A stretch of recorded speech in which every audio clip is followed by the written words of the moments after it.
ছাত্র আন্দোলনকে বিতর্কিত করতে গিয়ে প্রোপাগান্ডের যুক্তি এবং সত্য খণ্ড আমি আপনাদের সাথে সুন্দর শৃঙ্খলা শুদ্ধতার সাথে বাংলাদেশকে এমনকি মহেশপুর ভাই আপনি লাইভে দেখছেন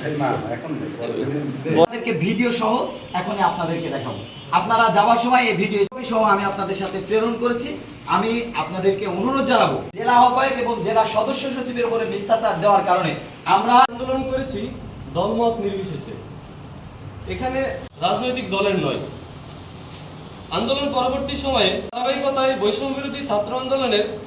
মহেশপুর উপজেলা জনাব মেহেদী হাসান বাপ্পি তার বৈষম্য বিরোধী ছাত্র আন্দোলনকে বিতর্কিত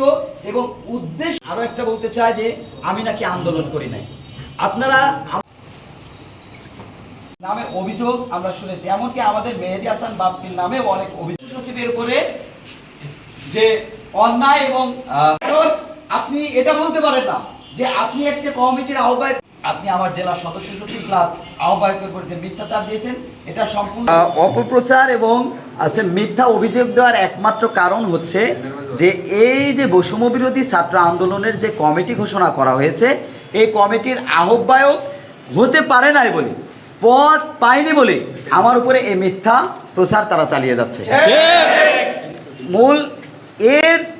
এটাই হচ্ছে তার মূল বক্তব্য যে আহ্বায়ক না হতে পারার জ্বালায়, সভাপতি হতে না পারার জ্বালায় তার মনের ভিতরে যে ক্ষুধার্ত অনুভব করছি, এটাই হচ্ছে তার মূল লক্ষ্য যে সে আহ্বায়ক হতে পারে নাই। আমাদের এই যে নতুন কমিটির বিপক্ষে যে তারা যে বিভিন্ন মিথ্যাচার চালাচ্ছে এর জন্য আমরা আইনত ব্যবস্থা গ্রহণ করব, এমনকি আমাদের ঊর্ধ্বতন দায়িত্বশীল যারা আছেন তাদেরকে এ ব্যাপারে পদক্ষেপ নিতে বলবো। অবশ্যই যেহেতু এটা বৈষম্য বিরোধী ছাত্র আন্দোলনের ব্যানারকে অপপ্রচার মিথ্যাচার দেওয়া হয়েছে, অবশ্যই বৈষম্য বিরোধী ছাত্র আন্দোলনের যে সংগঠনটা আছে এরাই এর বিরুদ্ধে পদক্ষেপ গ্রহণ করবে।